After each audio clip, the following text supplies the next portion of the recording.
A'udzubillahi minasyaitonir rajim. Bismillahirrahmanirrahim. Saya Muhammad Luqman bin Muhammad Nur dari kumpulan 7. Kumpulan kami terdiri daripada 5 orang dan kami akan membacakan surah Yasin dan menceritakan sedikit tentang rumusan dari ayat 1 hingga ke ayat 25. Jadi terlebih dahulu saya akan memulakan surah Yasin. A'udzu billahi minasy syaithanir rajim.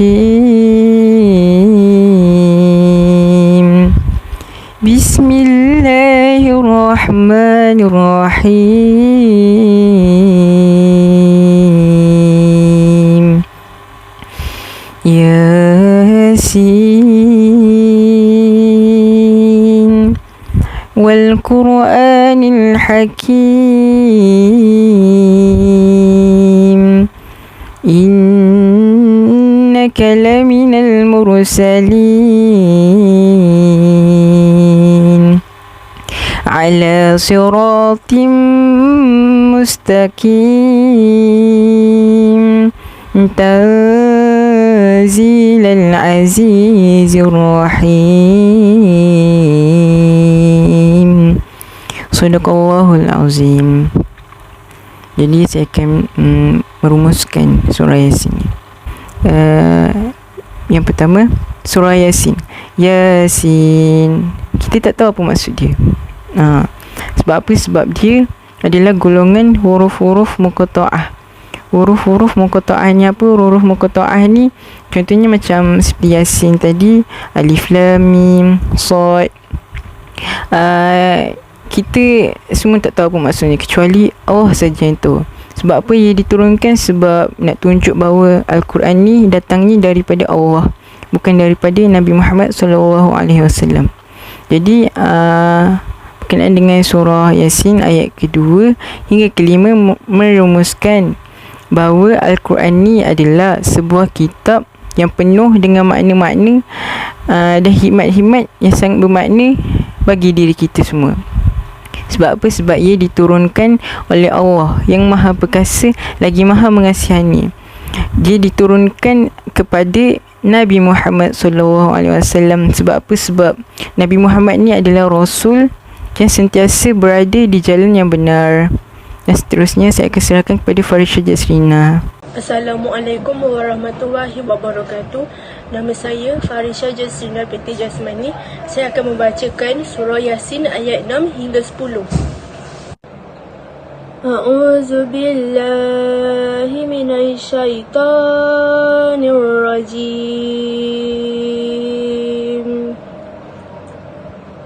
Bismillahirrahmanirrahim. Litunzira qauman ma unzira aba'uhum fahum ghafilun. Laqad haqqal qawlu ala aksarihim fahum la yu'minun. Inna ja'alna fi a'naqihim aghlalan fahiya ilal azqani fahum mukmahun. Waja'alna min bayni aydihim saddan wa min khalfihim saddan fa'aghshaynahum fahum la yubsirun. Wasawa'un 'alaihim a'anzartahum am lam tunzirhum la yu'minun. Maksud kefahaman Yasin ayat 6 hingga 10 adalah menerangkan bahawa hikmah diturunkannya Al-Quran untuk memberi peringatan dan petunjuk kepada manusia ke jalan yang benar, untuk memperbaiki moral dan akhlak serta memerintahkan manusia untuk sentiasa taat akan perintah Allah dan menjauhi larangannya. Mengapa Allah mengazab nenek moyang mereka? Kerana mereka ingkar pada utusan. Mereka yang ingkar akan perintah atau utusan Allah adalah orang yang terbelenggu lehernya sehingga sukar untuk menerima kebenaran.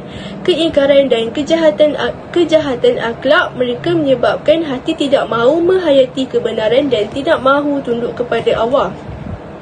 Seterusnya, saya akan serahkan kepada Anis Atika untuk membacakan ayat 11 hingga 15 dan kefahaman Yasin. Terima kasih. Seterusnya, nama saya Anis Atika binti Abdul Aziz daripada DIPIH 2D. Saya akan membaca ayat 11 hingga 15.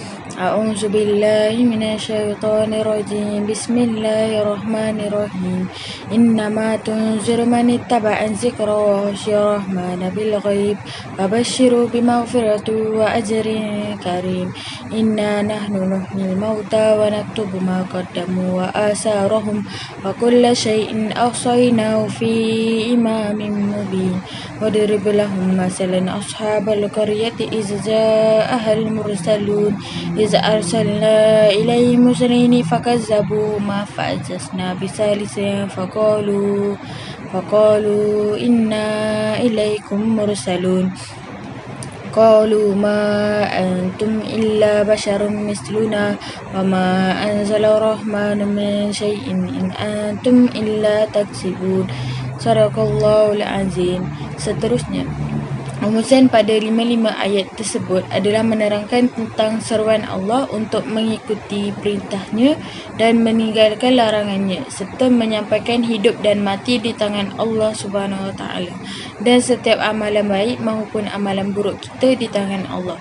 Seterusnya, ia menceritakan kisah sebuah penduduk bandar ketika mereka didatangi rasul-rasul, dan ketika mereka diutus rasul-rasul, mereka berkata mereka tidak mempercayai ajaran yang Rasul sampaikan, dan mereka juga berkata bahawa Rasul tersebut tidak benar dan dusta. Seterusnya, saya akan serahkan kepada Aisyah.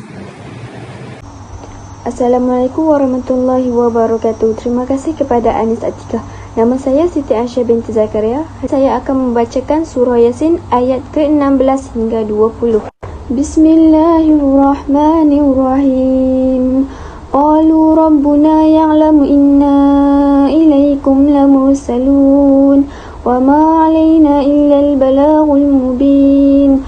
Qalu inna tatayyarna bikum la illam tantahu lanarjumannakum wa lamasannakum minna 'azabun alim.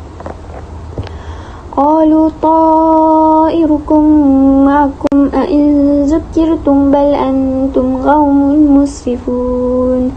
Wa jaa'a min aqsal madinati rajulun yas'a qala ya qaumi ittabi'ul mursalin. Sadaqallahul azim. Rumusan untuk ayat 16 hingga 20 ini, Allah menceritakan tentang para rasul yang diutuskan olehnya. Para rasul ini diutuskan untuk menyebarkan dakwah pada ketika itu dengan menggunakan dalil-dalil yang jelas. Lalu, orang-orang dusta ini menyalahkan para rasul kerana menyebarkan agama baru dan menyebabkan pergerakan mereka terjejas. Jadi, bila mereka tiada hujah, mereka akan menggunakan kekerasan untuk membalasnya. Kemudiannya, para rasul ini menjawab, masalah yang berlaku sebenarnya berpunca daripada mereka sendiri ataupun peringatan daripada Allah Subhanahu Wa Taala untuk mereka. Lalu, datanglah seorang lelaki bergegas ke arah mereka dan menyuruh orang-orang dusta itu untuk mengikut para rasul tersebut. Itu sahaja daripada saya. Kemudiannya saya serahkan pada Nur Batrisha. Terima kasih. Assalamualaikum warahmatullahi wabarakatuh. Saya Nur Batrisha binti Muhammad Farhaz dari kelas DIPIH 2D. Saya akan membaca dan menerangkan surah Yasin ayat 21 hingga 25. A'udzu billahi minasyaitonir rajim. اتبعوا من لا يسألكم أجرا وهم محتدون وما لي لا أعبد الذي فطرني وإليه ترجعون أأتخذ من دونه آلهة إن يردني الرحمن بدر لا تغن عني شفاعتهم شيئا ولا ينقذون إني إذا لفي ضلال مبين إني آمنت بربكم فاسمعون صدق الله العظيم. Baiklah, seterusnya saya akan menerangkan maksud bagi kelima-lima ayat ini. Bagi ayat yang ke-21, kita diminta untuk mengikut orang-orang yang apabila kita meminta pertolongan, dia tidak meminta sebarang ganjaran atau upah, kerana sesungguhnya orang-orang ini ialah orang-orang yang Allah telah berikan petunjuk. Ayat yang ke-22 hingga 25 pula menerangkan sesungguhnya tiada sebarang alasan untuk kita tidak menyembah Allah Subhanahu Wa Taala, kerana Allah lah yang menciptakan kita dan kepada Allah lah kita dikembalikan. Mengapa kita perlu menyembah Tuhan selain Allah? Contohnya seperti berhala, pokok, matahari dan sebagainya.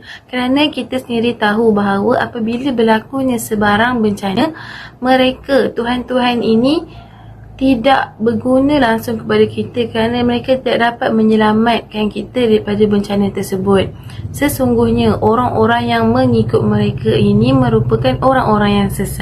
Akhir sekali, ayat yang ke-25 merupakan sebuah pengakuan keimanan seorang hamba kepada Tuhannya yang berbunyi Inni amantu, pengakuan keimananku birabbikum fasma'un, kepada Tuhannya fasma'un, maka dengarkanlah ia.